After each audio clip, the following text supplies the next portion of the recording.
The flash of camera phones illuminated the marble steps of the Grand Hyatt Seoul like scattered stars. Wendy Prescott stood frozen in a custom Valentino gown, ivory silk that cascaded down her curves like liquid moonlight, her dark skin glowing against the fabric as if she'd been dipped in stardust. Her natural curls were swept into an elegant updo, loose tendrils framing her face. 48 hours ago, she'd been publicly humiliated.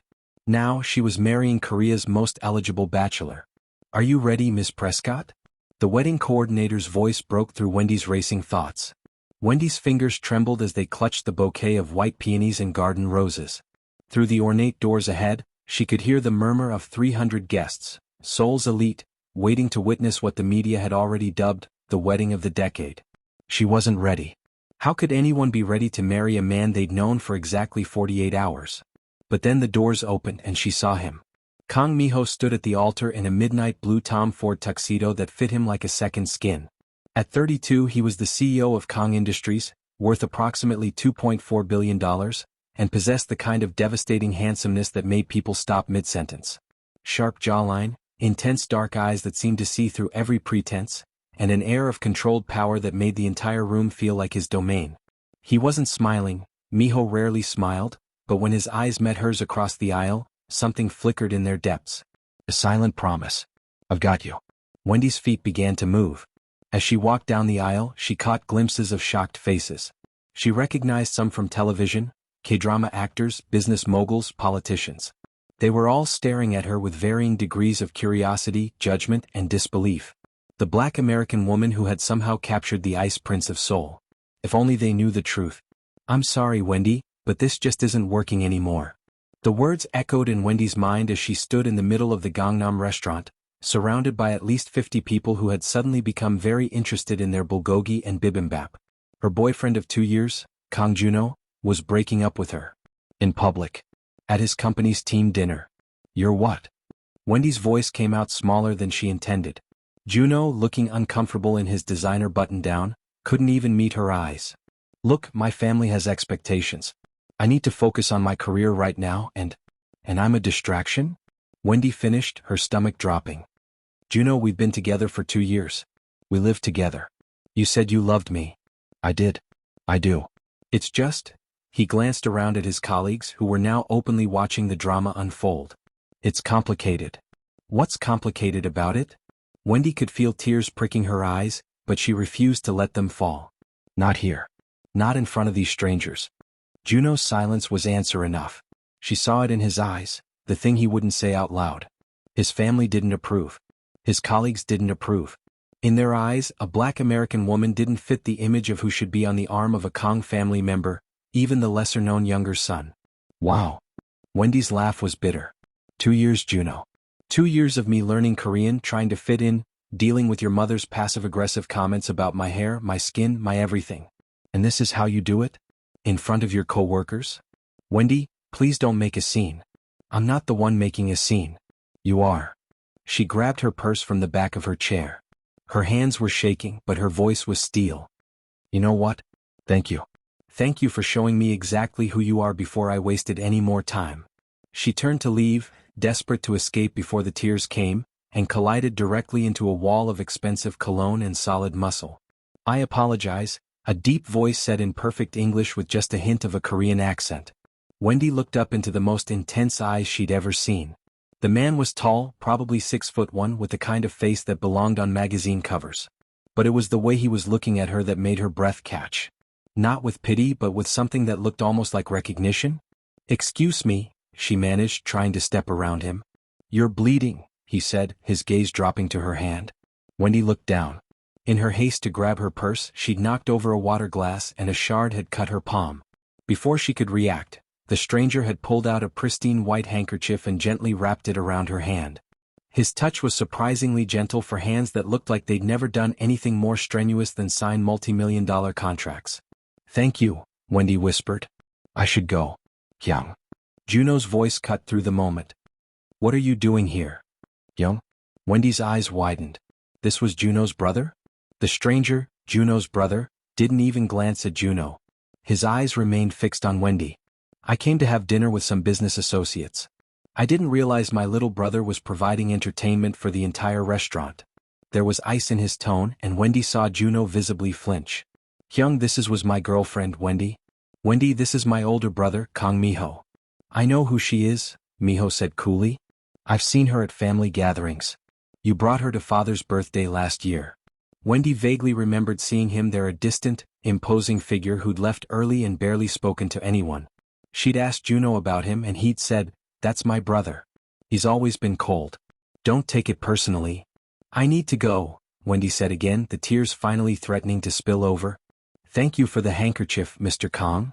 She practically ran out of the restaurant, ignoring Juno's half-hearted, "Wendy, wait." The Seoul night air hit her like a slap. It was early October, and the temperature had dropped significantly. Wendy wrapped her arms around herself, realizing she'd left her coat inside. No way was she going back. She'd made it about half a block when she heard footsteps behind her. "Miss Prescott." She turned to find Miho holding her coat. In his other hand was her phone, which she'd apparently also left behind in her dramatic exit. "Thank you," she said, accepting both. "That's very kind of you." "My brother is an idiot," Miho said flatly. Wendy let out a surprised laugh that turned into a sob. And then, to her absolute horror, she started crying. Not delicate, pretty crying, but ugly, shoulder-shaking sobs that she couldn't control. Without a word, Miho shrugged off his suit jacket and draped it around her shoulders. Then he did something even more unexpected. He guided her to a nearby bench and sat down beside her, silent and solid and somehow comforting. They sat there for 10 minutes while Wendy cried. He didn't try to console her with empty platitudes. He just handed her tissues from a pocket pack and waited. "I'm sorry," Wendy finally managed, wiping her eyes. "This is so embarrassing." "What? You've been publicly humiliated by someone you trusted. Crying is a reasonable response." His matter-of-fact tone made her smile despite everything. "You're not what I expected." "What did you expect?" "Juno said you were cold." "I am," Miho replied. "But I'm not cruel. There's a difference." Wendy looked at him properly for the first time. In the streetlight, she could see the sharp angles of his face, the tired lines around his eyes. He looked like a man who carried the weight of the world and refused to let anyone see him struggle. "Why are you being nice to me?" she asked. "Because you deserve better than my brother." He stood up, buttoning his suit vest. "Come. I'll take you home." "You don't have to. You live in Itaewon, correct? In the apartment my brother rented?" Wendy nodded reluctantly. "Then you can't go back there. He'll be there within the hour, likely drunk and wanting to talk." The disdain in Miho's voice was palpable. "I have a guest suite in my penthouse. You can stay there tonight, figure out your next steps tomorrow." "I don't think that's appropriate." "Miss Prescott." He looked at her with those intense eyes. "Do you have anywhere else to go?" She didn't. Her friends in Seoul were mostly Juno's friends. Her family was in Atlanta. She had her job at the international school where she taught English, but she couldn't exactly show up to the teacher's lounge at 9 p.m. looking like this. "No," she admitted quietly. Then it settled. Miho's penthouse was in Hanam-dong, the most expensive neighborhood in Seoul. The building had a private elevator that required a key card, and when the doors opened directly into his apartment, Wendy's jaw dropped. Floor-to-ceiling windows offered a panoramic view of the Han River and the Seoul skyline. The decor was minimalist but clearly expensive. All clean lines, neutral colors, and pieces that looked like they belonged in an art gallery. "The guest suite is this way," Miho said, leading her down a hallway. "There are toiletries in the bathroom. Help yourself to anything in the kitchen if you're hungry." "Mr. Kang, I really appreciate this, but—" "Miho," he interrupted. "If you're staying in my home, you should call me Miho." "Miho," she corrected. "I can't impose on you like this. I'll book a hotel." "At 10 p.m. on a Friday night? Everything will be booked or overpriced." He pulled out his phone. "I'll have my assistant arrange for your things to be collected from the Itaewon apartment tomorrow. Make a list of what you need. You don't have to do all this." He looked at her for a long moment. "My brother humiliated you. The Kang family owes you basic decency at minimum. This is more than basic decency. Then consider it an apology." His voice softened almost imperceptibly. "You spent 2 years trying to fit into our family. The least I can do is provide you a safe place to land." Wendy felt tears threatening again. "Thank you." He nodded once, then turned to leave. At the doorway he paused. "Wendy?" It was the first time he'd used her first name. "Yes." "My brother was an idiot," Miho repeated. "But his loss might be someone else's gain. Before she could process that cryptic statement, he was gone. Wendy woke up the next morning in the most comfortable bed she'd ever experienced, momentarily confused about where she was. Then the events of the previous night came flooding back and she groaned. Her phone showed 15 missed calls from Juno and 3 from his mother. She deleted all the voicemails without listening. There was also a text from an unknown number. Good morning. There are fresh towels in your bathroom and clothes in your size in the closet. Breakfast is in the kitchen when you're ready. Miho. Wendy padded to the closet and found, to her amazement, an entire outfit waiting for her. A cashmere sweater in soft gray, designer jeans that looked like they'd fit perfectly, and even new underwear, still in packaging, thank God. Everything was exactly her size. She showered, dressed, and ventured out to find Miho sitting at the kitchen island with a laptop and a cup of coffee. He was dressed more casually than last night, black turtleneck and slacks, but somehow looked even more intimidating. Good morning, he said without looking up from his screen. There's coffee or tea if you prefer. The rice is in the cooker and there's soup warming on the stove. Wendy poured herself coffee and sat down across from him. How did you know my size? I called my assistant at 6 a.m. She's very efficient. Right. Because everyone has an assistant who can magic up a complete outfit in 3 hours. The corner of his mouth twitched. Was that almost a smile? I have a proposition for you, Miho said, closing his laptop. A proposition? You need a place to stay. You need to save face after my brother's public humiliation. And he paused as if choosing his words carefully. I need a wife. Wendy choked on her coffee. I'm sorry, what? I need a wife, he repeated calmly as if he were discussing the weather. My father is pressuring me to marry. He's threatening to hand over control of the company to my cousin if I don't settle down. I've ignored him for years, but he's getting serious. So you want to marry me? A woman you met 12 hours ago? Think about it logically, Miho said, his business mind clearly at work. You're beautiful, educated, intelligent. You've already dealt with my family for 2 years, so you know what you'd be getting into. And marrying me would be the ultimate revenge on my brother. I'm not marrying someone for revenge, Wendy said firmly. Of course not. That would be petty. He took a sip of his coffee. But consider the practical benefits. You'll have financial security, a beautiful home, access to anything you want. All I ask in return is that you play the role of my wife in public. In private, we can maintain separate lives. This is insane. Is it? Miho leaned forward, and Wendy was struck again by the intensity of his gaze. You came to Korea for love. You gave up 2 years trying to make my brother happy. What did you get in return? Humiliation and heartbreak. I'm offering you a different arrangement. No messy emotions. Just mutual benefit. Marriage isn't a business transaction. Why not? Most marriages fail because people have unrealistic expectations about love conquering all. We'd have the advantage of honesty from the start. Wendy stood up, pacing. Let me get this straight. You want me to marry you for show, so you can appease your father and keep your company. And in return I get, what? Money? Status? Freedom? Miho said quietly. You get to stay in Korea if you want. Or leave. The choice is yours. But you'd leave on your terms, not because my brother broke your heart. And you get a compliant wife who doesn't ask questions?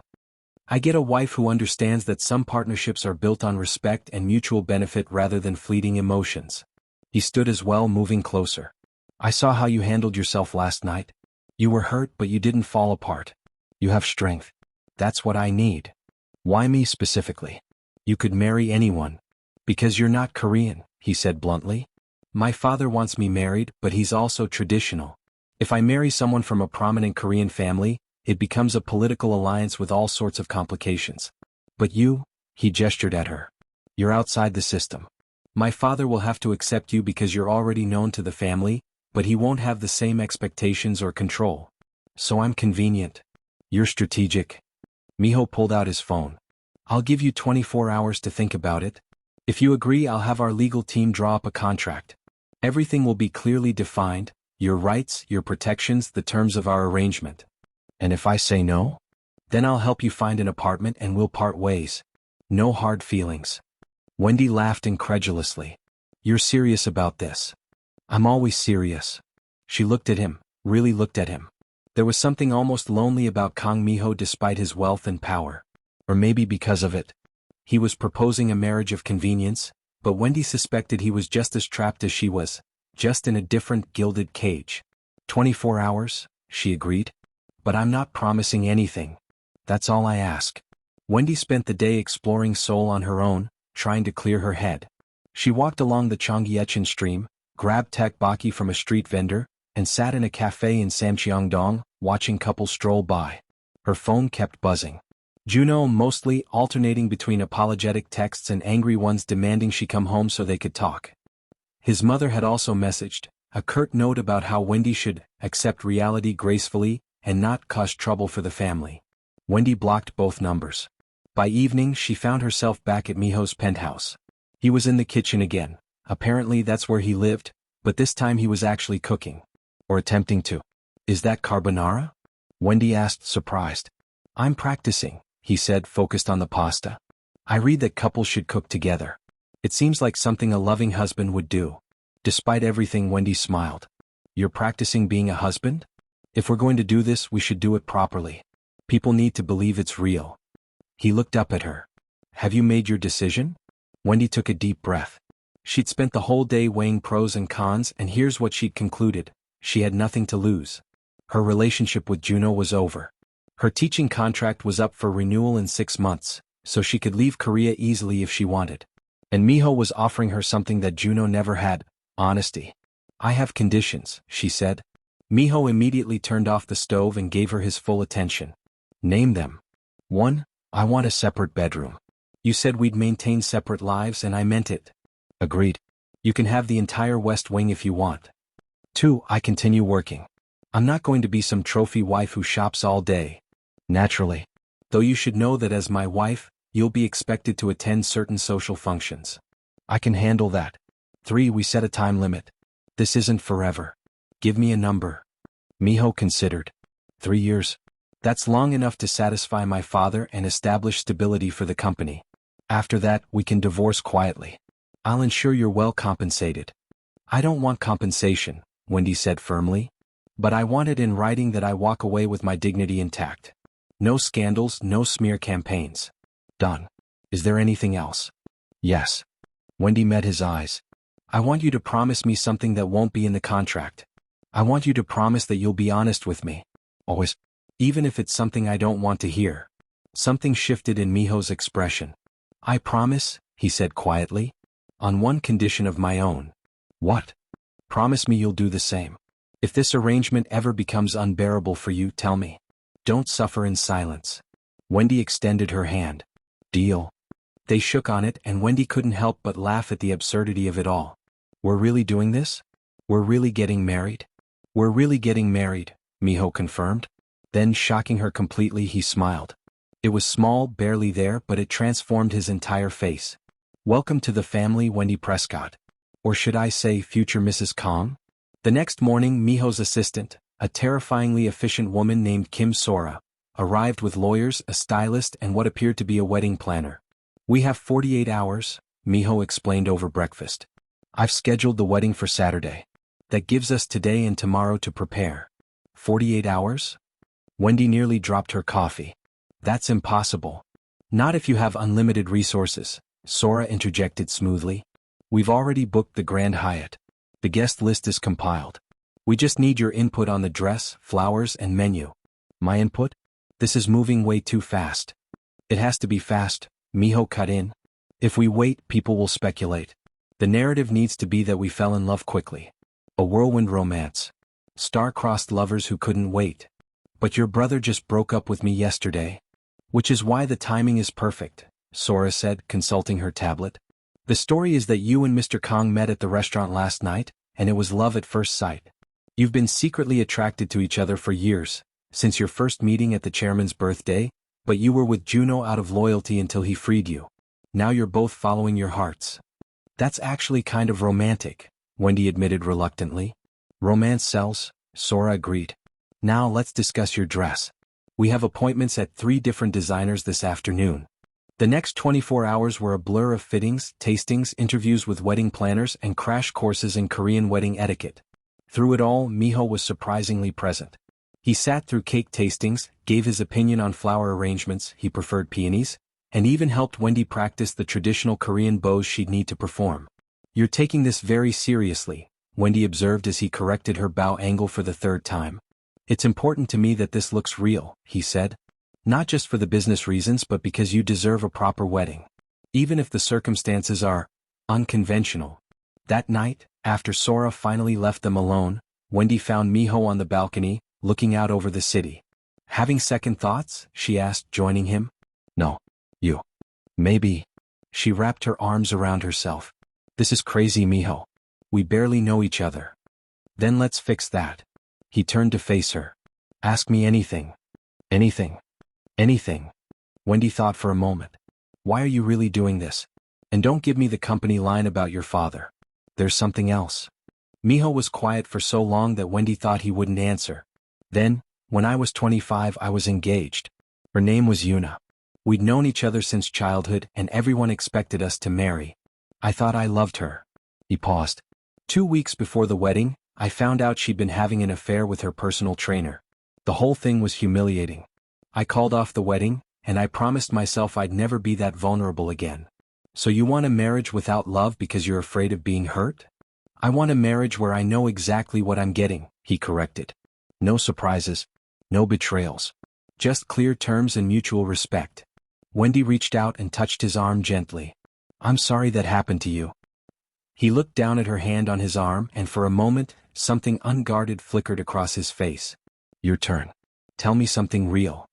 I came to Korea because I wanted an adventure, Wendy admitted. I was tired of the expectations back home. My parents wanted me to be a lawyer like them, marry someone appropriate, have 2.5 kids in the suburbs. I wanted something different. Something that felt like my own choice. And then you met my brother. And then I met Juno, who seemed exciting and different and interested in me. I thought I'd found my great love story. She laughed bitterly. Turns out I was just exotic enough to be interesting but not acceptable enough to keep. His loss, Miho said firmly. Truly. They stood there in comfortable silence, watching the lights of Seoul twinkle below them. And Wendy thought that maybe, just maybe, this crazy arrangement might actually work. Which brought her back to the present moment, walking down the aisle toward Miho, cameras flashing, 300 people watching. When she reached the altar, Miho extended his hand. She took it and his fingers wrapped around hers, warm and solid. You look beautiful, he murmured so quietly that only she could hear. You clean up okay yourself, she whispered back and saw the corner of his mouth twitch in that almost smile. The ceremony was a blend of Western and Korean traditions. They exchanged rings, a platinum band with a single perfect diamond for her, a matching platinum band for him. They performed the traditional piebeak ceremony, bowing to his parents. His father looked stern but not entirely disapproving. His mother looked like she'd swallowed a lemon. And then came the kiss. This is the part where we sell it, Miho murmured, stepping closer. Then let's sell it, Wendy agreed. His hand came up to cup her face, thumb brushing her cheek. And then he kissed her. It was supposed to be for show. A brief, chaste kiss to seal their arrangement. But the moment his lips met hers, something shifted. The kiss was soft at first, almost tentative, but then Miho's other hand came up to cradle the back of her head, and the kiss deepened. Wendy's hands found their way to his chest, feeling the rapid beat of his heart under expensive fabric. When they finally broke apart, both slightly breathless, the room erupted in applause. Well, Wendy said softly, that was convincing. Very, Miho agreed, looking slightly dazed. The reception was held in the hotel's grand ballroom, transformed into a wonderland of white flowers and candlelight. Wendy spotted Juno at a corner table, looking miserable. His mother was beside him, whispering furiously. Ignore them, Miho said, his hand warm on her lower back as he guided her to the head table. Tonight is about us. The evening was a whirlwind of toasts, dances, and congratulations from people Wendy had never met. She danced with Miho's father, who was surprisingly light on his feet, and made polite conversation with business associates whose names she'd never remember. But the most memorable moment came during their first dance. Miho led her onto the floor as a string quartet began playing a beautiful arrangement. His hand was firm at her waist, and they moved together with surprising ease. You're a good dancer, Wendy observed. Mandatory lessons as a child. You. My grandmother taught me. She said a woman should always know how to dance. Smart woman. They swayed in silence for a moment before Wendy asked, what happens now? Now we go on our honeymoon. Sora booked us a resort in the Maldives for a week. The Maldives? That's excessive? Yes. But it's what people expect. He spun her gently. Plus, it'll give us a week away from prying eyes to establish our dynamic. Our dynamic? How we work together. What our marriage looks like. All the things actual couples figure out before they get married. Wendy laughed. We're doing this backward. Perhaps. But who's to say there's a right way?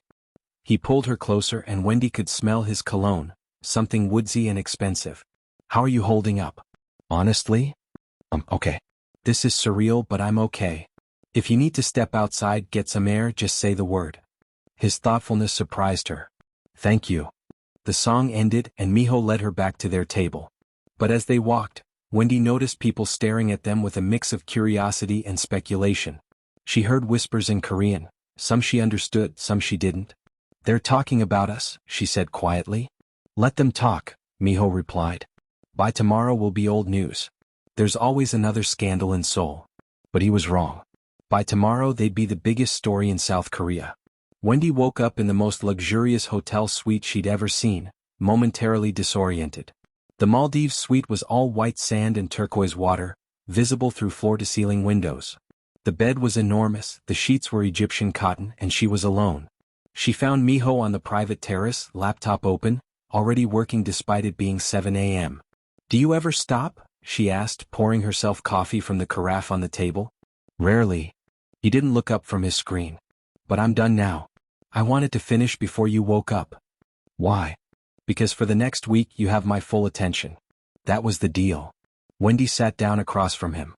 In the morning light, with his hair slightly mussed and wearing just linen pants and a white t-shirt, Miho looked younger, less intimidating. Almost approachable. We should probably talk about expectations, she said. For this week, I mean. Agreed. He closed his laptop. I've arranged for activities each day, snorkeling, a private island picnic, a spa day. Sora made sure there will be plenty of photo opportunities. For social media? For legitimacy. People need to believe this is real. Right. The performance. Wendy felt a strange pang of disappointment, though she couldn't say why. Wendy. Miho's voice made her look up. This is a performance, yes. But that doesn't mean we can't enjoy it. The activities are real. The setting is real. We might as well make the most of it. You're right. I'm sorry. I'm just adjusting. As am I. He stood. Come on. Let's have breakfast on the beach. And maybe you can tell me more about yourself. I want to know who I married. Over the next week, something unexpected happened. Wendy and Miho became friends. They spent their days swimming in the crystal clear water, their nights having long conversations over wine on the terrace. Miho told her about growing up in the shadow of his family's expectations, the pressure to be perfect, the loneliness of always being watched. Wendy shared stories about Atlanta, her close-knit family, and her decision to move to Korea. Don't you miss them? Miho asked one night as they lounged on the beach, watching the stars. Every day, Wendy admitted. But they understand. My dad always said I had wandering feet. I think they were just relieved I didn't join the Peace Corps and end up somewhere with no internet. Miho laughed, a real laugh, not his usual controlled chuckle, and the sound made Wendy's heart do a funny little flip. What about you? She asked. Do you ever want to just leave? Walk away from all of it? Sometimes, he admitted. But then I think about all the people who depend on me. The employees, the stakeholders. Kong Industries employs 15,000 people. That's 15,000 families whose lives would be affected if I walked away. That's a lot of weight to carry. It is. He turned to look at her, and in the moonlight, his eyes were softer than she'd ever seen them. But it feels lighter this week. With you here. Wendy's breath caught. There was something in the way he was looking at her, something that made her acutely aware of how close they were, how his hand was just inches from hers in the sand. Miho. Her phone buzzed, shattering the moment. It was Sora. Need you both to post photos today. Media speculation is getting wild. They're saying the marriage is fake. Wendy showed Miho the message and he sighed. I suppose we should give them what they want. A photo shoot on our honeymoon. How romantic, Wendy said dryly. But Miho smiled, that full rare smile, and said, then let's make it count. They spent the next hour taking photos. Wendy in a flowing white dress, Miho in linen, both of them laughing as waves crashed around them. Some were clearly posed, but others, the ones where Miho spun her around, where she splashed water at him and he retaliated, where they fell into the sand in a tangle of limbs and laughter, those felt real. These are good, Miho said, reviewing the photos. People will believe these. Because they're real, Wendy said quietly. He looked at her. Yes, they are. That night something shifted. When they said goodnight at their separate bedroom doors, because despite sharing a suite, they'd maintained separate spaces, Miho hesitated. Wendy? Yes. Thank you. For this week. For being you. Thank you for suggesting it, she replied. Even if it started as a business arrangement, I think we might actually be friends now. Friends? Miho repeated, and something flickered in his eyes. Yes. Friends. But as Wendy closed her bedroom door, she couldn't shake the feeling that friends was starting to feel inadequate for whatever was growing between them. Returning to Seoul was jarring. The Maldives had been a bubble separate from reality. But the moment they landed at Incheon Airport, they were swarmed by paparazzi. Mr. Kong. Mrs. Kong. How was the honeymoon?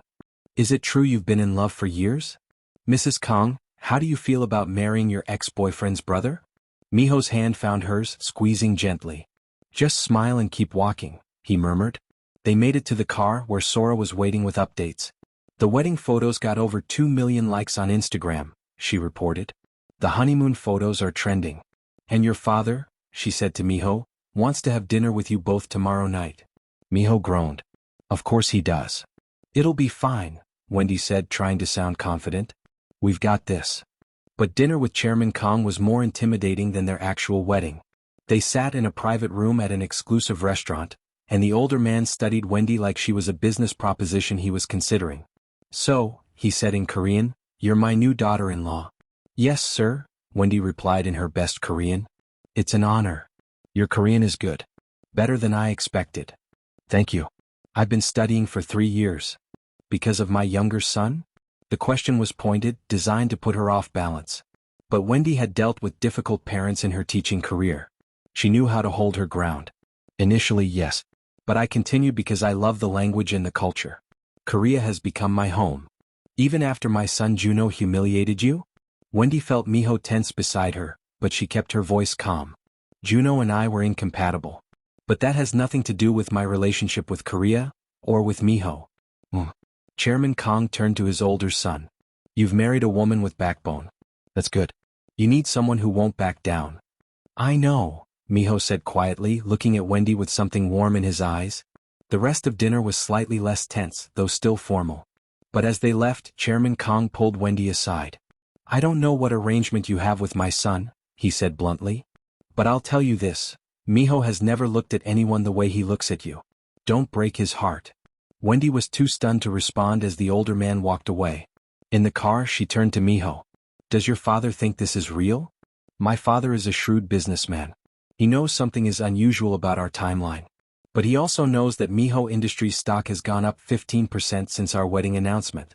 That's all that matters to him. And what matters to you? Miho looked at her for a long moment. You matter to me, he said finally. This started as an arrangement, but Wendy, you've become important to me. As a friend, as a partner. As my wife. Wendy's heart skipped. Miho. I'm not asking for anything to change, he said quickly. I know our agreement. I just wanted you to know that I value you. That's all. But it wasn't all. They both knew it. Over the next few months, Wendy and Miho fell into a rhythm. They had breakfast together every morning, often working in comfortable silence. Wendy continued teaching, and her students were delighted that their teacher had married a billionaire. Miss Prescott, can you get Mr. Kong to donate to our school? No, but I'll ask him to fund your class trip. They attended social functions together, galas, business dinners, art openings, and played their parts perfectly. The devoted newlyweds who couldn't keep their hands off each other. Except the touching was becoming less of an act and more of a reflex. Miho's hand on her lower back as they walked. Wendy straightening his tie before photos. Their fingers intertwined without conscious thought. We're getting good at this, Wendy observed one night after a particularly tedious charity auction. Perhaps too good, Miho replied, and there was something heavy in his tone. They were in the back of his car, and Wendy had kicked off her heels, her feet aching from hours in stilettos. Without thinking, Miho reached down and began massaging her feet. You don't have to do that, Wendy protested, but her voice was weak because it felt amazing. I know. I want to. His hands were strong and sure, working out the tension.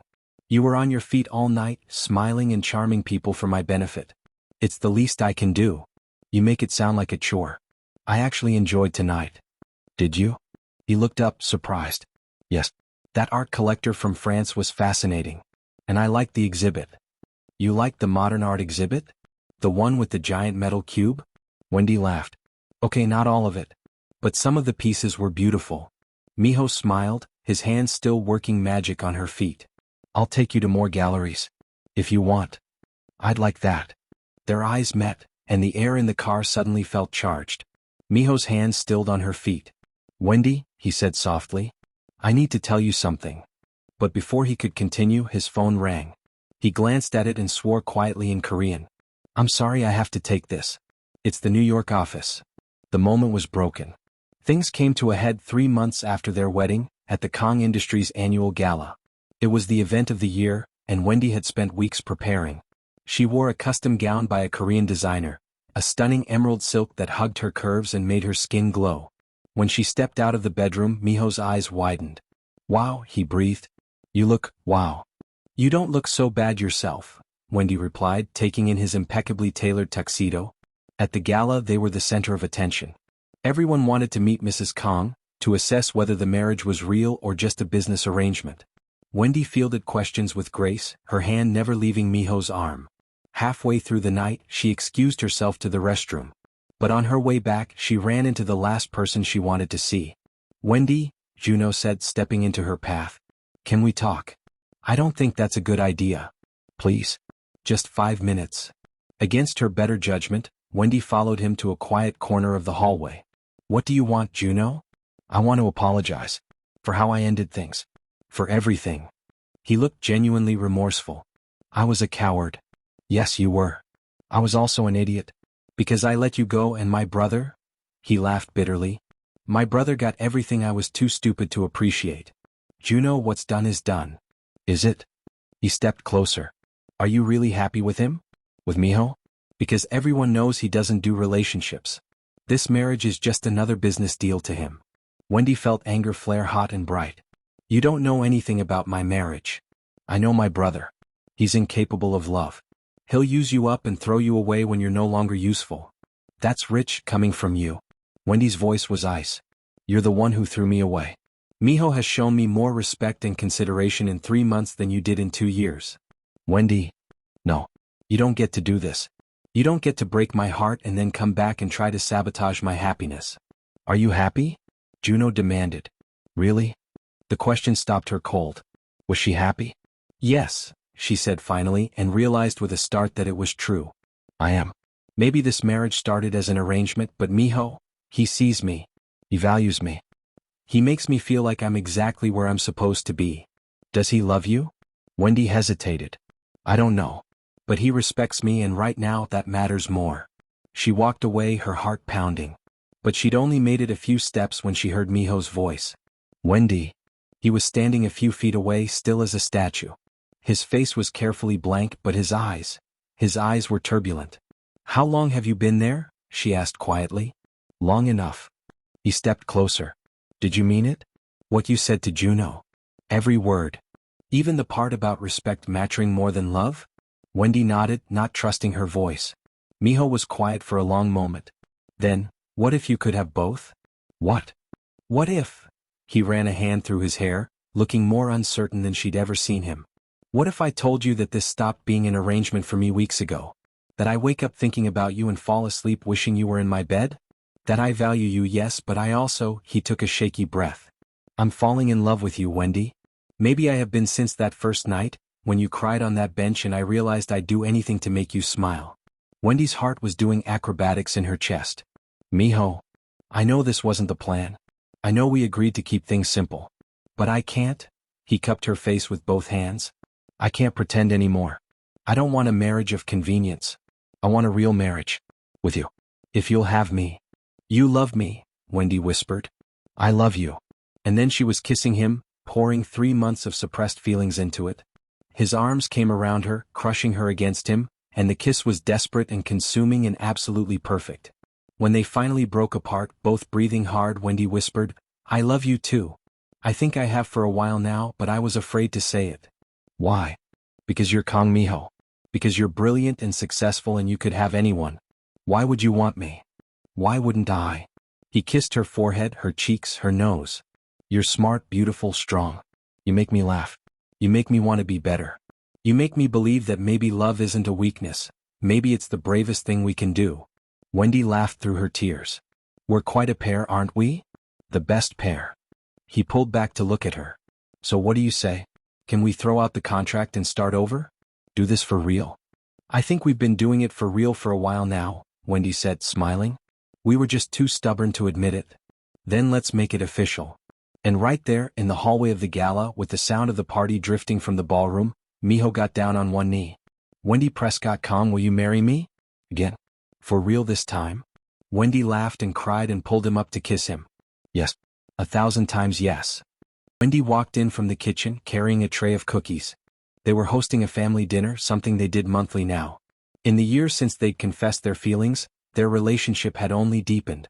They'd renewed their vows in a small ceremony with just close friends and family.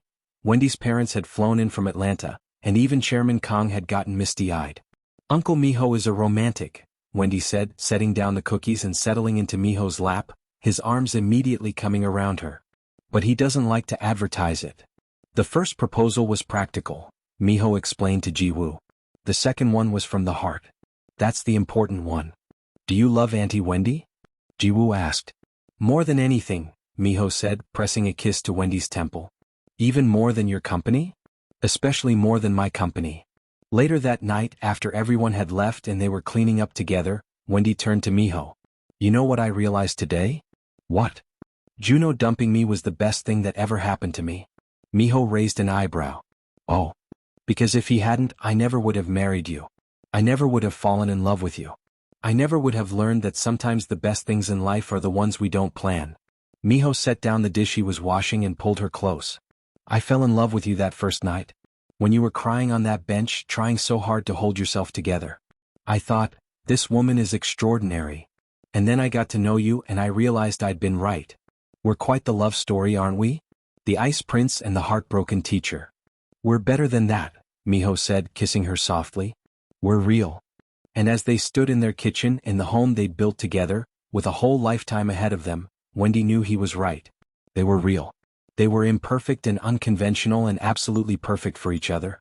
And sometimes, the best love stories are the ones that start as business arrangements and end with forever. Thank you for watching. If you enjoy our stories, you can join our membership by clicking on the link in this video description box.